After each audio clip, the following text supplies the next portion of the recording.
Welcome to the TTIEPOD. Now, again, 2026, another event. This time, a little bit different. We are at the Women in Politics Conference in Intercontinental Hotel in Luanda. Of course, we're in Angola. Again, why not? And we're speaking to various delegates to see what they get or what they're getting out of this event. We're going to speak to many of them. And right now we do have a guest. Of course, we've been invited here, as in TTIEPOD has been invited here by the Mangera Nalumba Family Council to be part of this event. It's where we can get a bit more information about what women are actually doing. So we're going to go over to our guest and speak to her. As you know, in TTIEPOD, we don't introduce our guests. We let them introduce themselves. So let's go. Ma'am, welcome. Thank you very much. Please, ma'am, who are you in terms of your name and what do you do?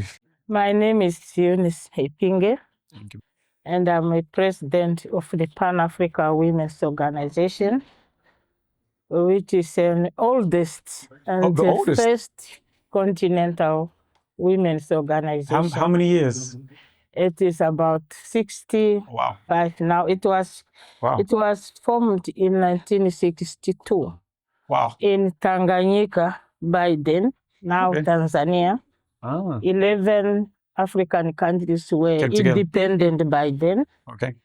And the women from those independent countries gather in Tanzania, plus 10 liberation movements that were there at that time. And the first objective of that organization was to mobilize the African women to liberate the continent. So the women to liberate the continent. They are mobilized to liberate the continent, to participate in the struggle for the liberation of the continent. Wow. So it has been having observer status in then OAU. Okay. And now it's a specialized agent of African Union on gender and women empowerment. Okay. I'm a Namibian. Okay. I'm an African, but Namibian by... Oh, you're neighbors with Angola. Yeah. So, and I'm a former freedom fighter as well. Okay. I've been in Angola. I came to Angola in 1975. Wow. Following 74 when the Portuguese, so that's where I set my foot in Angola. Okay. And I received my military training here in Angola. I was telling them, when we were celebrating Mozambique independence, I was in the camp. Wow. And we got our independence. Wow. That's really interesting. It'll be good to, of course, during this event, we don't have too much time, but it'll be really good to sit down with you to get into the historic archives that you have on the events that took place. Now, it's amazing to have you. It's an honor to have you here. Now, at this women conference on, women in politics, I look at it from a kind of like slightly different point of view, or probably from the same point of view, in terms of empowering women, not just in politics, but throughout, because it's all about leadership, governance. Yeah. And the conference itself, you are correct. We are looking at two concepts. Okay. Issues. We are talking about politics. True. What is politics? We are talking about women in politics. What are we talking about? So when we are talking about women in politics, we are looking at participation. Okay. We are looking about representation. Representation. Okay. We are looking around about sharing and the redistribution of power, status, and resources. Important. And we also know that politics is a set of activities and the governing and the management of it, not only related to leadership at high level, but in totality of it. So what makes importance for the conference is that we know that African women are not strangers to leadership. No. They have been in these leadership structures even before the formation of the modern state. So, but we have realized to say from that type, colonialists also have contributed to the women's marginalized in politics. And the women resisted, and they have not withdrawn from that. Okay. So now that we got independence, we found ourselves that these patriarchal traditional norms and rules are still hampering women from participating Having that in impact. the leadership. We have 55 countries in Africa, Yeah. but currently we have only 2 head of states That are women. that are women. So we are saying, and we know that women are the majority in the continent. They are holding together the fabrics of the continent, and they are being invisible in leadership. So some of our countries have done a lot to reform, to bring quotas, to sign declarations like Beijing, Maputo Protocol, the UN Charter, the Many EU decrees. Charter, all this. But implementation Is it different? is different. Yeah. So we are still analyzing as to where, how, what should we do to open space for gender parity in a sovereigns. So this is the basic of this conference. Okay. And to make it unique is that we are also looking about intergenerational connections. Oh, wow. The young women coming up with the issues that they are facing, Exactly. which my age have not faced. So this is the combination of generations to make sure that we break the grass ceiling and we create a space, because no country can develop without the participation of women. And the continent cannot develop without the participation of the majority of its population. That is true. So this is quite important and unique, that this is organized by the young people.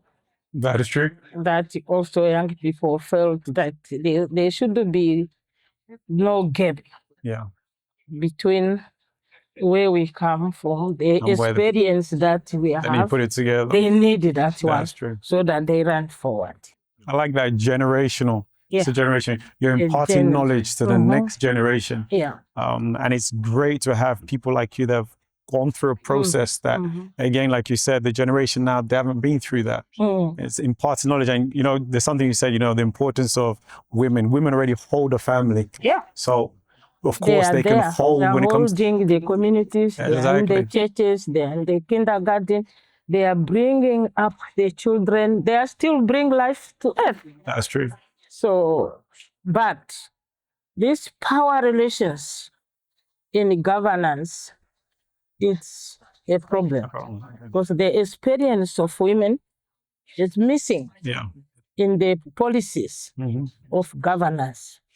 So that's what's important, that the experience of women, the knowledge, the strength needs to be put together with our men so that we govern the development of our continent. No, that's great. I'll say most of the time, even last year as well, we've been talking about something. There's a word that always comes to mind whenever I do things like this, and that is collaboration. Now, Collaboration. Exactly. And based on what you just said, is that even in terms of the politics, there needs to be collaboration between the women and the men in order to put things together. Yes. And without that, we're lost. Yeah. Right? It should be complementary. Exactly. And for us to be competent, we need each other. God is not stupid to create men and women on earth. I like that. I like that. Yeah. God is not stupid. He created both men and women on earth so that they perform complementary duties, even biological. They cannot be human beings if men and women are not together. Together, yeah. To go. There cannot be development and better governance if women and men are not together. We are talking about the peace building. Yeah. The peace issues. Women are built by God with kind. If women are given space to lead, we will be able to destroy the wars, silencing the gun we are talking about. Yeah. The men cannot silence the gun because they are trained by traditional how to handle guns. That's true. But women, if women are in together with men in negotiations, in silencing the gun, equal power, we will be able to silence these guns. Wow.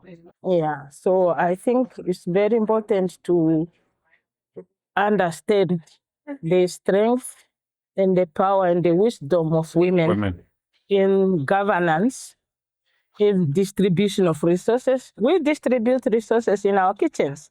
In our homes, no one will be left out without eating. That's true. We know even a little thing we have, you can distribute it very well. Everybody That's true. gets a share. That's so we are calling for the reforms. Okay.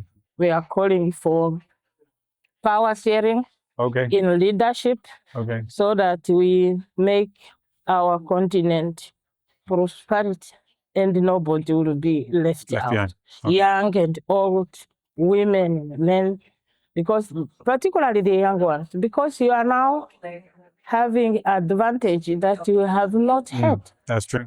And we are still also being left out like technology. You give me a computer, I know the basics, but my grandson can say, Kuku, this you do.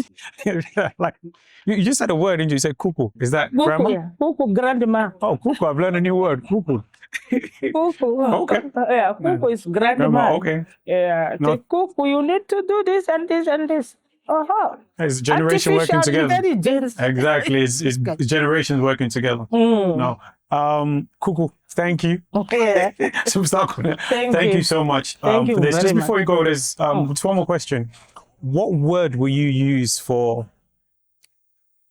the empowerment of women or women in politics for 2026? What's that one word that you can put everything into? The one word, I say, women in politics 2026.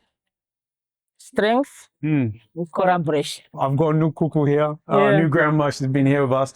And the audience out there, women out there that's looking for empowerment. It's all about collaboration, men and women working together to create change in not just the countries, but in Africa as well, the African Union together.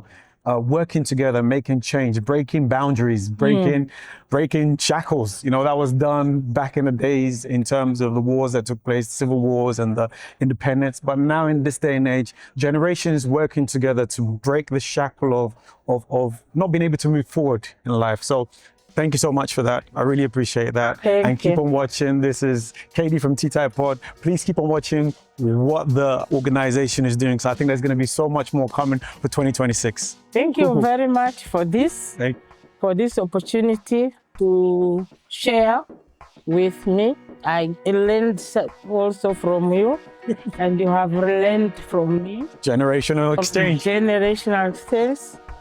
So they appreciate each other. Exactly. Thank you very much. We continue.